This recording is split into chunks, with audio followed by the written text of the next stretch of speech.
Good morning friends. ગઢ કેળવણી મંડળ ઓનલાઈન એજ્યુકેશનમાં આપનું સર્વનું સ્વાગત છે. ધોરણ 10 સામાજિક વિજ્ઞાન વિષયમાં પાઠ 5 આપણે આગળ ભાગ જોઈ ગયા. ભારતનો વિજ્ઞાન અને ટેકનોલોજીનો વારસો. હવે ભારતનો વિજ્ઞાન અને ટેકનોલોજીના વારસામાં જોઈ ગયા કે આ બે શબ્દો જે છે વિજ્ઞાન અને ટેકનોલોજી બે એકબીજાથી ભિન્ન છે. વિજ્ઞાન એટલે પણ જોઈ ગયા વ્યવસ્થિત જ્ઞાન, ટેકનોલોજી એટલે એ વ્યવસ્થિત જ્ઞાનનો વ્યવહારમાં ઉપયોગ. ત્યારબાદ આ પ્રાચીન ભારતનો વિજ્ઞાન ક્ષેત્રે ભારતમાં એનો વારસો જોઈ ગયા. ભારતમાં વિજ્ઞાન અને ટેકનોલોજીના ક્ષેત્રમાં ઘણા બધા વિદ્વાનોએ પોતાનો સિંહ ફાળો આપ્યો છે. જેમાં આપણે ધાતુ વિદ્યા જોઈ ગયા, રસાયણ વિદ્યા જોઈ ગયા, વૈદક વિદ્યા, શલ્ય ચિકિત્સા અને ગણિત શાસ્ત્ર વિશે જેમાં આપણે જોઈ ગયા એવા સિંધુકાલીન સંસ્કૃતિમાંથી મળી આવેલી ધાતુની નર્તકીની પ્રતિમા અને તક્ષશિલામાંથી પ્રાપ્ત થયેલી કુષાણ રાજવીઓના સમયની ભગવાન બુદ્ધની પ્રતિમાઓ, ચોલ વંશના રાજવીઓના સમયમાં તૈયાર થયેલી ધાતુ શિલ્પ, ચેન્નાઈના સંગ્રહાલયમાં સચવાયેલું ધનુર્ધારી રામનું શિલ્પ અને આંતરરાષ્ટ્રીય ખ્યાતિ ધરાવતું હોય એવું નટરાજનું શિલ્પ. આ શેના ઉદાહરણો છે એ હવે તમારે ગોતી કાઢવાનું કઈ વિદ્યાના છે. બીજું જોઈ ગયા રસાયણ વિદ્યા, જેમાં આપણે જોઈ ગયા એ પ્રયોગાત્મક વિજ્ઞાન છે, કારણ કે એમાં પ્રયોગો કરવા પડે. રસાયણ શાસ્ત્રીઓમાં રસાયણ શાસ્ત્રના આચાર્ય કોને માનવામાં આવે છે? તો કોને? નાલંદા વિદ્યાપીઠના બૌદ્ધ આચાર્ય નાગાર્જુન, જેમને બે ગ્રંથો લખ્યા છે, રસ રત્નાકર અને આરોગ્ય મંજરી. એમણે એટલે કે આચાર્ય નાગાર્જુને વનસ્પતિ ઔષધિની સાથે સાથે રસાયણ ઔષધો વાપરવાની પણ ભલામણ કરી અને પારામાં ભસ્મ કરી અને ઔષધિ તરીકે વાપરવાની શરૂઆત પણ એમણે કરી હોય એવું માનવામાં આવે છે. નાલંદા વિદ્યાપીઠની અંદર અનેક સંશોધનો અને પ્રયોગો માટે ભઠ્ઠીઓ હતી અને રસાયણ શાળાઓ હતી. એને આપણે ઘણા બધા આગળના ઉદાહરણો જોઈ ગયા કે 7.5 ફૂટ ઊંચી 1 ટન વજન ધરાવતી ભગવાન બુદ્ધની પ્રતિમા તામ્ર મૂર્તિ એ સુલતાનગંજમાંથી બિહારમાંથી મળી આવેલી છે અને નાલંદામાંથી જ 18 ફૂટ ઊંચી એવી ભગવાન બુદ્ધની પ્રતિમા મળી છે. તે ઉપરાંત દિલ્હીમાં આવેલો વિજય સ્તંભ 7 ટન વજન ધરાવે છે અને 24 ફૂટ ઊંચો છે, જે ચંદ્રગુપ્ત બીજા એટલે કે વિક્રમાદિત્યએ નિર્માણ કરેલો છે, જેને આટલા દિન સુધી હજુ સુધી એને આટલા વર્ષોના 3 ઋતુ ટાઢ, તડકો અને વરસાદની કોઈ અસર એના પર જોવા મળતી નથી. આજે પણ એવો ને એવો ચળકાટવાળો છે, જે રસાયણ વિદ્યાનો ઉત્તમ નમૂનો કહેવાય. વૈદક વિદ્યાની અંદર આપણે જોઈ ગયા વૈદક વિદ્યામાં 3 એવા વૈદક મહાન પ્રણેતાઓ મહર્ષિ ચરક, મહર્ષિ સુશ્રુત અને મહર્ષિ વાગ્ભટ્ટ, જેમણે પોતાના પુસ્તકો લખ્યા છે, ગ્રંથો લખ્યા છે. મહર્ષિ ચરકે ચરક સંહિતા, મહર્ષિ સુશ્રુતે સુશ્રુત સંહિતા અને વાગ્ભટ્ટે વાગ્ભટ્ટ સંહિતાનું નિર્માણ કર્યું છે. એમાં આપણે ઘણું ખરું જોઈ ગયા કે પ્રાચીન સમયમાં વૈદો જે ટ્રીટમેન્ટ આપતા હતા, ડૉક્ટરો, અને જે વૈદો જે પ્રમાણે કાર્ય કરતા એના કેટલાક આપણે ઉદાહરણો જોઈ ગયા કે શેમાં નિપુણતા ધરાવતા હતા, નિષ્ણાંત હતા એ લોકો. ત્યારબાદ આપણે ગણિત શાસ્ત્ર વિશે જોઈ ગયા. જે ગણિતથી આખી દુનિયાનો વ્યવહાર ચાલે છે ને, તે ગણિત શાસ્ત્ર અંગે અનેક શોધો ભારતમાં થયેલી જોવા મળે છે. જેમાં શૂન્યની શોધ કોણે કરી? આર્યભટ્ટ. આર્યભટ્ટને ગણિત શાસ્ત્રના પિતા કહેવામાં આવે છે, કારણ કે એમણે ગણિત ક્ષેત્રે ઘણું બધું સંશોધન કર્યું છે, જેના વિશે આપણે જોઈ ગયા.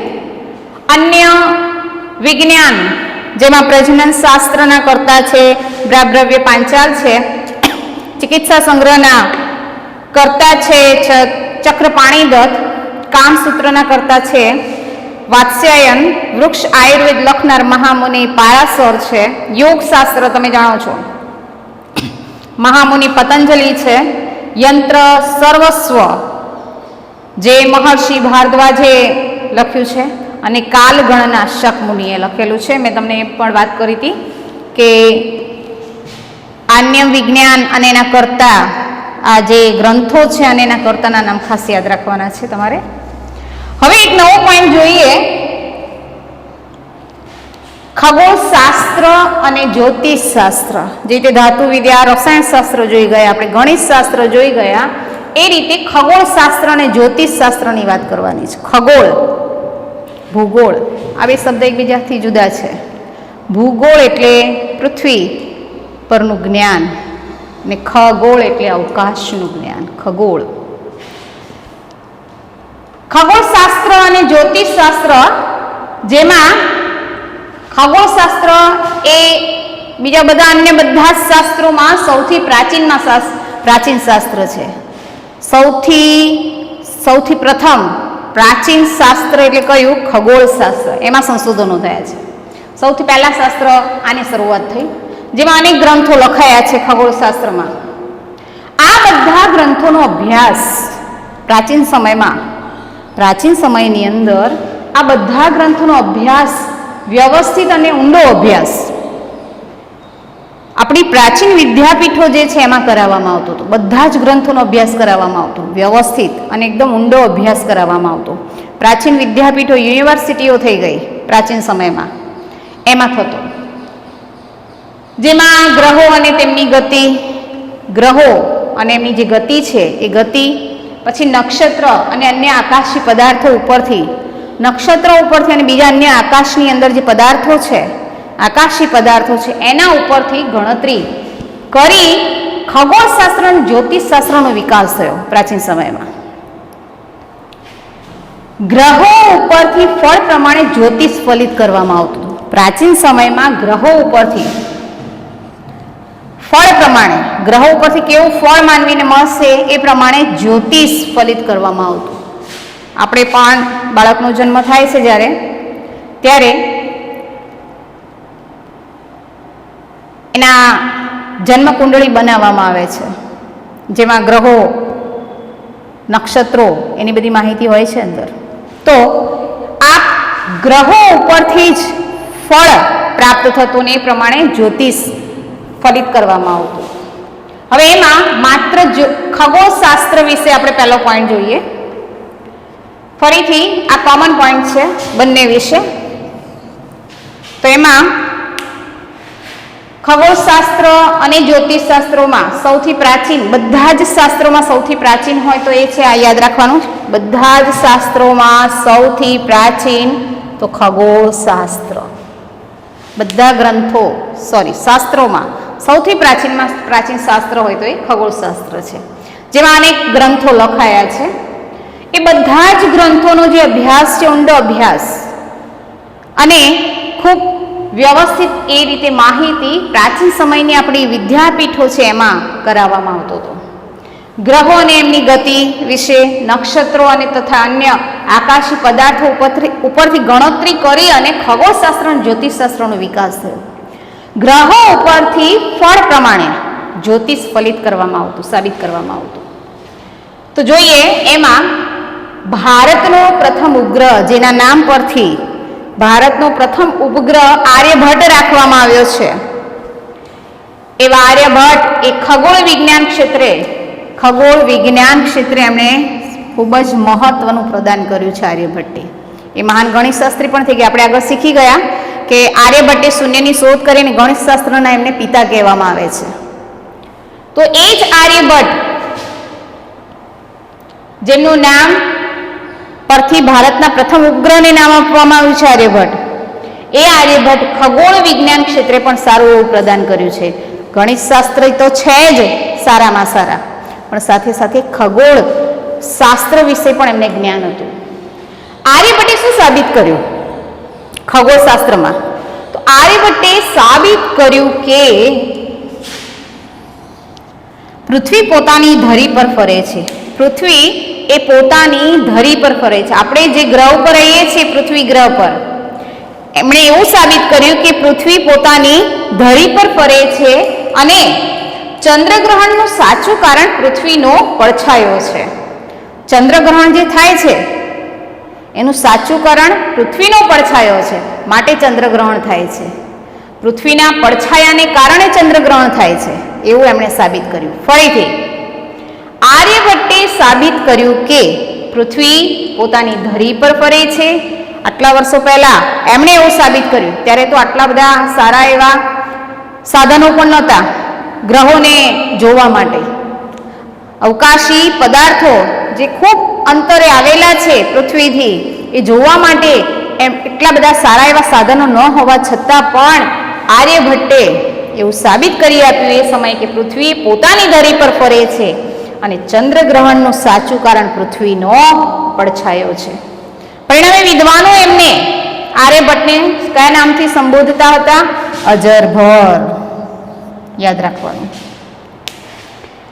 બ્રહ્મગુપ્ત નામના મહાન વિદ્વાન થઈ ગયા. એમણે પોતાનો ગ્રંથ બ્રહ્મ સિદ્ધાંત લખ્યો છે. બ્રહ્મગુપ્તનો બ્રહ્મ સિદ્ધાંત ગ્રંથ, જેમાં ગુરુત્વાકર્ષણના નિયમોનો ઉલ્લેખ છે. એ પણ મહાન એવા ખગોળવેત્તા થઈ ગયા. આ ખગોળવેત્તા બ્રહ્મગુપ્તે બ્રહ્મ સિદ્ધાંત નામના ગ્રંથની અંદર ગુરુત્વાકર્ષણના નિયમો આપ્યા છે. એનો ઉલ્લેખ કરેલો છે, ગુરુત્વાકર્ષણના નિયમોનો. એટલે એ સમયે ગુરુત્વાકર્ષણ વિશે લોકો વિદ્વાનોને જાણકારી હતી.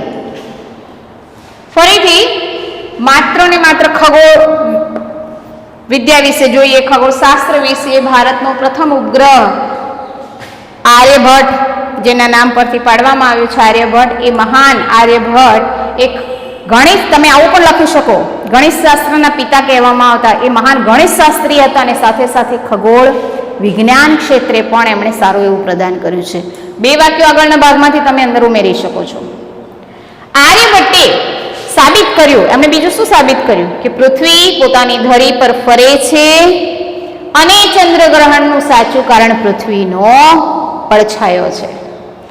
પરિણામે વિદ્વાનો એમને અજરભર નામથી સંબોધતા હતા. બ્રહ્મગુપ્ત નામના પણ મહાન ખગોળવેત્તા થઈ ગયા. એમણે બ્રહ્મ સિદ્ધાંત નામનો ગ્રંથ લખ્યો છે અને જેમાં એમણે ગુરુત્વાકર્ષણના નિયમોનો પણ ઉલ્લેખ કરેલો છે. હવે બીજો વિભાગ એનો ખગોળશાસ્ત્ર વિશે આપણે જોઈ ગયા. હવે જોઈએ જ્યોતિષશાસ્ત્ર. જ્યોતિષશાસ્ત્ર, જ્યોતિષીઓ પાસે આપણે વિવિધ પ્રસંગે આપણે જ્યોતિષીઓને બોલાવીએ છીએ. તો એવા જ્યોતિષશાસ્ત્ર વિશે જોઈએ તો જ્યોતિષશાસ્ત્રમાં તંત્ર, હોરા અને સંહિતા, તંત્ર, હોરા અને સંહિતા એમ 3 ભાગમાં જ્યોતિષશાસ્ત્રને વહેંચનાર કોણ હતા? વરાહમિહિર, મહાન જ્યોતિષશાસ્ત્રી, જે મહાન ખગોળવેત્તા પણ હતા અને જ્યોતિષશાસ્ત્રી પણ હતા.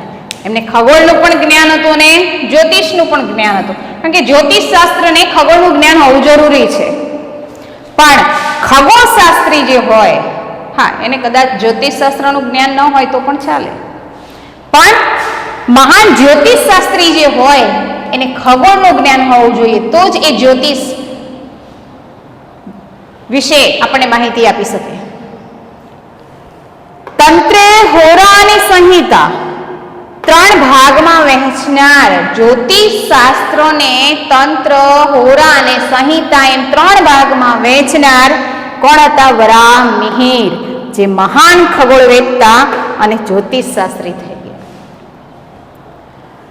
બૃહદ સંહિતા ગ્રંથની રચના એમણે કરી છે વરાહમિહિરે. વરાહમિહિરે બૃહદ સંહિતા નામના ગ્રંથની રચના કરી. યાદ રાખવાનું. ફરીથી 2 શબ્દ એક જેવા તમને લાગશે. અહીંયા આપ્યું છે કે બ્રહ્મગુપ્તે બ્રહ્મ સિદ્ધાંત નામનો ગ્રંથ લખ્યો છે, જ્યારે વરાહમિહિરે બૃહદ સંહિતા નામનો ગ્રંથ આપ્યો છે, જેમાં આ ગ્રંથની અંદર એમણે શેના વિશે માહિતી આપી છે? તો જ્યોતિષશાસ્ત્રી છે એટલે ખગોળનું જ્ઞાન તો હોવું જોઈએ એમને. એટલે આકાશી ગ્રહોની માનવીના ભવિષ્ય પર થતી અસરો, આકાશી ગ્રહોની માનવીના ભવિષ્ય ઉપર જે અસરો થાય છે એનો ઉલ્લેખ છે. મનુષ્યના લક્ષણો, પછી પ્રાણીઓના વર્ગો, લગ્ન સમયે, તેમજ કૂવા, તળાવ કે બગીચા કે ખેતર આનું ખોદકામ કરવામાં આવે ત્યારે, તેમજ ખેતરોમાં વાવણી કરવામાં આવે ત્યારે એ વગેરે પ્રસંગોના શુભ મુહૂર્ત, આપણે શુભ મુહૂર્ત કઢાવીએ છીએ આ સમયે, એની માહિતી એમણે બૃહદ સંહિતા નામના ગ્રંથમાં વરામિહિરે આપેલી છે. ફરીથી વરામિહિર, જેમણે જ્યોતિષ શાસ્ત્રના 3 ભાગમાં વહેંચણી કરી છે, તંત્ર, હોરા અને સંહિતા. એમણે બૃહદ સંહિતા નામનો ગ્રંથ લખ્યો છે. બૃહદ સંહિતામાં એમણે આકાશી ગ્રહોની માનવીના ભવિષ્ય ઉપર થતી અસર, મનુષ્યના લક્ષણો, પ્રાણીઓના વર્ગો, લગ્ન સમય, કૂવા, તળાવ, બગીચાનું ખોદકામ કરતા કે ખેતરોમાં વાવણી વગેરે પ્રસંગોએ ના જ્યારે શુભ મુહૂર્ત કઢાવવામાં આવે છે એની માહિતી એમણે બૃહદ સંહિતા ગ્રંથમાં આપેલી છે. પરિણામે આપણને ગર્વ થવો જોઈએ કે આપણા પૂર્વજો જે છે આવા વિવિધ વિદ્યામાં કેવી કેવી નિપુણતા ધરાવતા હતા.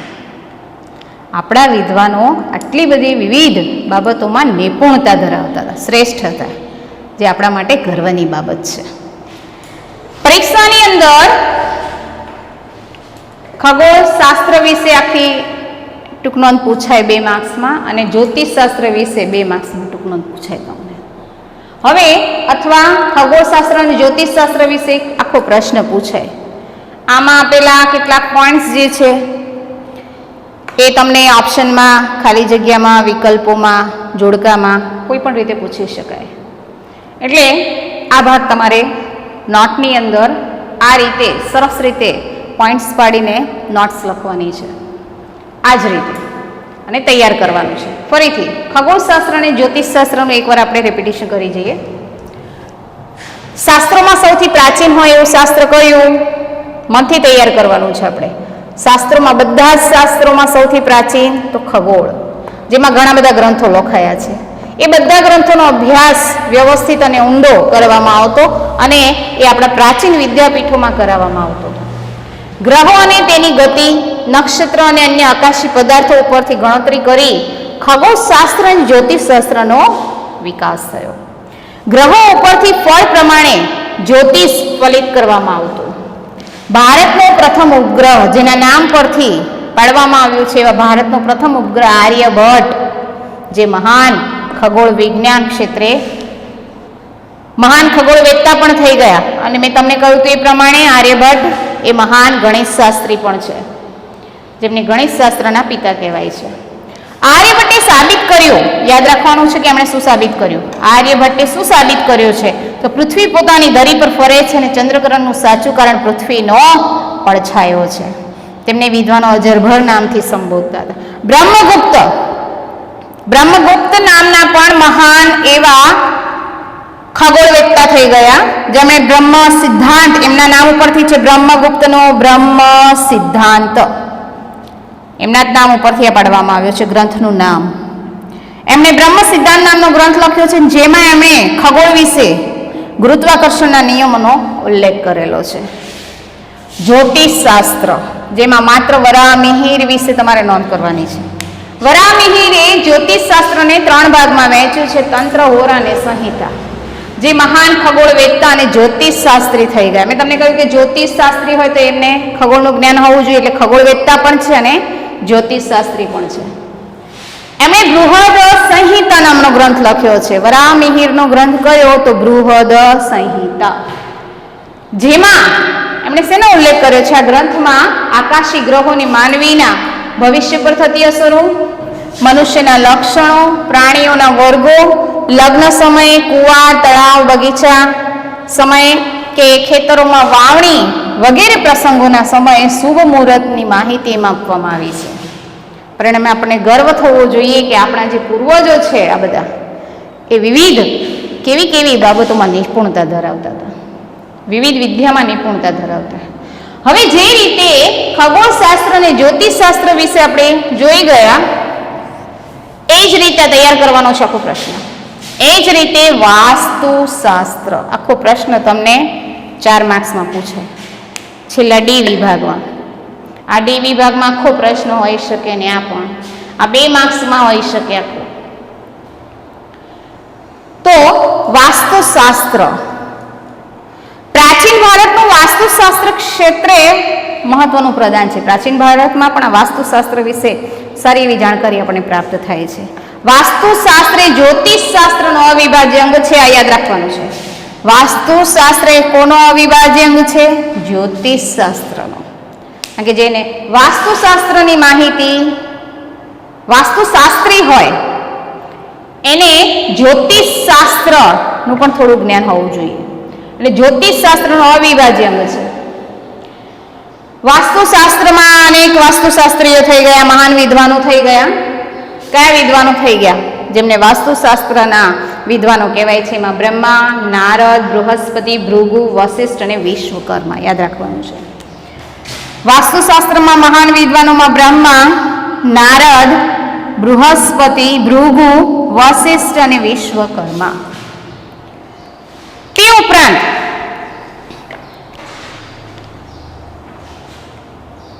વાસ્તુશાસ્ત્રમાં શેની માહિતી આપણને પ્રાપ્ત થાય? વાસ્તુશાસ્ત્રમાં રહેવાની જગ્યા છે. આપણે રહેવાની જે જગ્યા હોય ત્યાં મંદિર ક્યાં બનાવવું, મહેલ ક્યાં બનાવવો, અશ્વશાળા. પ્રાચીન સમયમાં તો અશ્વશાળા બનતી ઘોડાઓ માટે રાખવા માટે. પછી એમને ત્યાં શિક્ષણ આપવામાં આવતું ઘોડાઓને પણ. એ અશ્વશાળા. પછી કિલ્લાઓનું બાંધકામ કરવું હોય તો એટલે કે એની રચના કરી, શસ્ત્રાગાર, શસ્ત્રોને રાખવાની જગ્યા, એ શસ્ત્રાગારની રચના કરવાની હોય, બનાવવાની હોય. નગર બનાવવું હોય આખું તો વગેરેની રચના કેવી રીતના કરવાની, આ બધું બનાવવું કઈ રીતે અને કઈ દિશામાં બનાવવું જોઈએ અને કઈ દિશામાં કરવી જોઈએ એની રચના એ દર્શાવેલ છે આ વાસ્તુશાસ્ત્રની અંદર. તેમજ બૃહદ સંહિતા આપણે જોઈએ કે બૃહદ સંહિતા કોણે લખ્યું છે? વરાહમિહિર, જે મહાન ખગોળવેત્તા પણ છે અને જ્યોતિષશાસ્ત્રી પણ છે. અને સાથે સાથે બૃહદ સંહિતામાં વાસ્તુશાસ્ત્રનો પણ ઉલ્લેખ એમણે કરેલો છે. વરાહમિહિરે બૃહદ સંહિતામાં બીજો કયો ઉલ્લેખ કર્યો છે? તો વાસ્તુશાસ્ત્રનો. એમણે વાસ્તુશાસ્ત્રની પણ અંદર થોડી માહિતી લખી છે, એ જાણતા હશે. 15મી સદીમાં, સદી એટલે 100 વર્ષ, એક સદી એટલે 100 વર્ષ. 15મી સદીમાં મેવાડના રાણા થઈ ગયા કુંભા. મેવાડની અંદર મેવાડના રાણા હતા કુંભા. 15મી સદીમાં મેવાડના રાણા કુંભાએ અગાઉના જે પ્રકાશનો હતા, પ્રકાશનો એટલે જે છાપેલા લખેલા પુસ્તકો જે હતા વાસ્તુશાસ્ત્રના, 15મી સદીમાં મેવાડના રાણા કુંભાએ અગાઉના પ્રકાશનોમાં થોડો સુધારો વધારો કર્યો અને વાસ્તુશાસ્ત્રનો પુનરુદ્ધાર કરાવ્યો. ફરીથી વ્યવસ્થિત રીતે એમણે વાસ્તુશાસ્ત્ર તૈયાર કરાવ્યું. 15મી સદીમાં મેવાડના રાણા કુંભાએ અગાઉના પ્રકાશનોમાં સુધારા વધારા કરાવી અને વાસ્તુશાસ્ત્રનો પુનરુદ્ધાર કરાવ્યો છે. તે ઉપરાંત વાસ્તુશાસ્ત્રને 8 ભાગમાં વહેંચવામાં આવ્યું છે. ફરીથી વાસ્તુશાસ્ત્રને કેટલા ભાગમાં વહેંચ્યું છે? 8 ભાગમાં. ચલો એ જ રીતે જ્યોતિષશાસ્ત્રને આવું પૂછાય છે તમને, જ્યોતિષશાસ્ત્રને કેટલા ભાગમાં વહેંચેલું છે આપણે જોઈ ગયા. જ્યોતિષશાસ્ત્રને 3 ભાગમાં, વાસ્તુશાસ્ત્રને 8 ભાગમાં. જ્યોતિષશાસ્ત્રને 3 ભાગમાં વહેંચનાર કોણ હતા? વરાહમિહિર. જ્યારે વાસ્તુશાસ્ત્રને 8 ભાગમાં વહેંચનાર હતા દેવોના, આ બધા જે દેવો છે મેં નામ લખ્યા છે, બ્રહ્મા વિદ્વાનો દેવો, નારદ, બ્રહ્મા, નારદ, બૃહસ્પતિ, ભૃગુ, વશિષ્ઠ અને વિશ્વકર્મા. આ બધા જ દેવોમાં પ્રથમ સ્થપતિ આર્કિટેક્ટ જે હતા વિશ્વકર્મા. 8 ભાગોમાં વહેંચનાર હતા વિશ્વકર્મા. વાસ્તુશાસ્ત્રને 8 ભાગમાં વહેંચનાર દેવોના પ્રથમ સ્થપતિ, આ બધા દેવોમાં પ્રથમ સ્થપતિ કોને માનવામાં આવે છે? વિશ્વકર્માને. મહાન આર્કિટેક્ટ થઈ ગયા. આ સ્થપતિ છે વિશ્વકર્મા. હવે વાસ્તુશાસ્ત્રમાં બીજી કઈ કઈ માહિતી અંદર આપેલી છે? તો તમારા પુસ્તકમાં આપેલું છે વાસ્તુશાસ્ત્રમાં જગ્યાની પસંદગી કોઈ સારી જગ્યા લઈએ તો કેવી જગ્યા છે એ વાસ્તુશાસ્ત્ર પ્રમાણે આપણે જોવડાવીને પછી લઈએ છીએ. પછી છે વિવિધ આકારો. મકાન બાંધવું હોય તો કયા આકારમાં બાંધવું એની રચના કરવા માટે. પછી કદ, પછી વસ્તુઓની ગોઠવણી ક્યાં કરવી, દેવ મંદિર, ભગવાનનું મંદિર અહીંયા જ હોવું જોઈએ એ સ્થાન એટલે દિશા. પછી વસ્તુઓની ગોઠવણી, દેવ મંદિર, બ્રહ્મસ્થાન, ભોજન કક્ષ, શયનખંડ આદિ એટલે કે વગેરે વિવિધ સ્થાનોની માહિતી પણ અંદર આપવામાં આવે છે આ શાસ્ત્રોમાં. વાસ્તુશાસ્ત્રના દ્રષ્ટિબિંદુમાં હવે થોડું પરિવર્તન આવ્યું છે. વાસ્તુશાસ્ત્રની દ્રષ્ટિબિંદુમાં આજે પરિવર્તન આવ્યું છે. પહેલાં વાસ્તુશાસ્ત્ર વિશે લોકો જાણતા નહોતા. હાલ પ્રાચીન સમયના વાસ્તુશાસ્ત્રની માહિતી લોકોને બહુ ઓછી હતી અને એમાં બહુ માનતા પણ નહીં કે આ રીતે ન હોય. પણ આજે તો આ વાસ્તુશાસ્ત્રની દ્રષ્ટિબિંદુમાં લોકોની દ્રષ્ટિ બદલાઈ ગઈ છે અને હવે માનવા માંડ્યા છે. અને સાથે સાથે હવે તો વિદેશોમાં પણ, વિશ્વમાં પણ એની સ્વીકૃતિ થઈ ગઈ છે. વિશ્વના દેશો પણ આને સ્વીકારે છે વાસ્તુશાસ્ત્રની માહિતી વિશે. પ્રાચીન ભારતના આ વાસ્તુશાસ્ત્ર વિશે આખો પ્રશ્ન તમારે નોટમાં આ રીતે પોઈન્ટ્સ લખવાના છે અને તૈયાર કરવાનો છે. જેવી રીતે મેં તમને કહ્યું ખગોળશાસ્ત્ર વિશે માહિતી, પછી જ્યોતિષશાસ્ત્ર વિશે આટલી માહિતી. આ 2 માર્ક્સમાં પૂછાય, બંને ભેગું 4 માર્ક્સમાં પૂછાય. એમાં આપેલી બધી માહિતીઓ જે છે ઓપ્શનમાં પૂછાય.